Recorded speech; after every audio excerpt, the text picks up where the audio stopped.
Good morning बच्चों। पिछले video में हम पढ़ रहे थे संधि के बारे में। तो संधि हमने पढ़ा, संधि का अर्थ, संधि की परिभाषा और संधि के भेद। और उसमें पढ़ा था हमने पहला 3 भेदों के बारे में जाना। पहला था स्वर संधि, दूसरा व्यंजन संधि, तीसरा विसर्ग संधि। और पहला जो स्वर संधि था उसके बारे में हमने जाना कि किसे कहते हैं और उसके भेदों के बारे में। तो आज हम जानेंगे अब व्यंजन संधि के बारे में। आइए देखिए। तो अब है बेटा संधि का दूसरा भेद, व्यंजन संधि। व्यंजन संधि किसी भी व्यंजन के बाद स्वर या व्यंजन आने पर जो परिवर्तन या विकार होता है उसे व्यंजन संधि कहते हैं। जैसे जगत धन ईस बराबर त धन ई बराबर दी, क्या बन गया शब्द जगदीश। अब इसमें बेटा त जो है क्या है, व्यंजन है, और ई क्या है, स्वर है।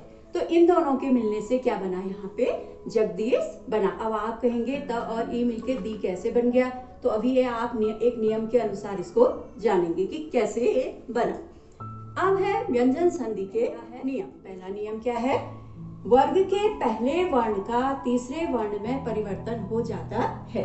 अब वर्ग क्या होते हैं, जैसे आपने पढ़े थे क च ट त प, ये वर्ग पढ़े थे ना। इन वर्गों के, ठीक है, पहले वर्ण का तीसरे वर्ण में परिवर्तन हो जाता है।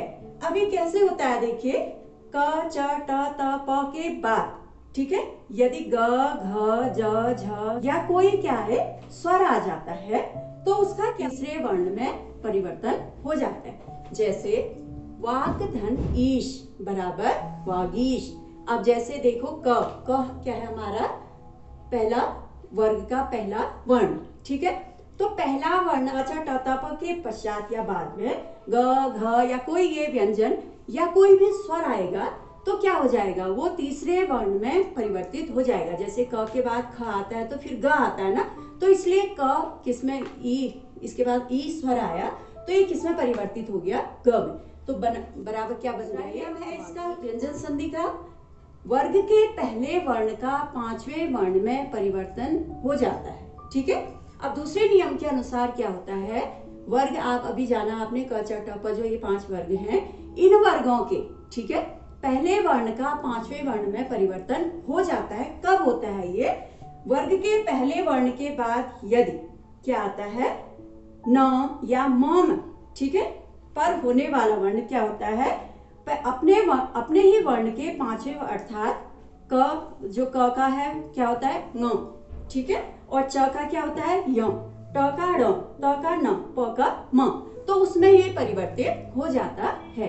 जैसे अब यहाँ पे सत धन मार्ग, इसमें क्या कहा, यदि ये क्या होता है, इन वर्णों के बाद, ठीक है, वर्ग के पहले वर्ण के बाद अगर कोई भी म या न वर्ण आता है तो ये अपने किस में, पांचवें वर्ण में परिवर्तित हो जाता है। जैसे त थ द ध न आता है, इसके बाद क्या आता है, त थ द ध न, तो ये म जो है किसमें, पहले न में परिवर्तित हो गया। पहले क्या आ गया, सन मार्ग, सत धन मार्ग बराबर सन मार्ग। अब है बेटा और भी है इसमें आपके, तो इनको आप पढ़ लेंगे बुक से। अब तीसरा भेद है विसर्ग संधि, ठीक है।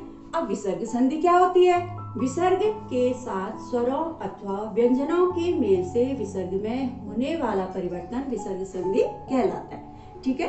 विसर्ग के साथ, ठीक है, स्वरों का अथवा व्यंजनों, ठीक है, व्यंजनों के मेल से उस विसर्ग में जो परिवर्तन होता है उसे क्या कहते हैं, संधि, सॉरी विसर्ग संधि कहते हैं। जैसे मनः धन हर बराबर मनोहर, देखो इसमें क्या हो गया, विसर्ग में परिवर्तन हो गया, विसर्ग क्या हो गया, यहाँ पे लुप्त हो गया या गायब हो गया। अब इसमें देखिए विसर्ग कहाँ है, ये है, और दूसरा ह क्या है, ये व्यंजन है। और दूसरा है इसी का निधन आशा बराबर निराशा, विसर्ग और प्लस क्या हो गया, स्वर, ठीक है, और इसमें भी क्या हो गया, विसर्ग गायब हो गया, ठीक।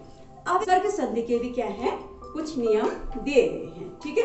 अब है विसर्ग संधि के नियम में क्या है, इसमें पहला नियम विसर्ग का ओ, ठीक है। अब विसर्ग का ओ कब होता है, यदि विसर्ग से पहले अ हो और विसर्ग से बाद में अ हो, या किसी भी वर्ग का तीसरा, चौथा या पांचवा वर्ण अथवा क्या हो, र ल व ह हो तो विसर्ग का ओ हो जाता है।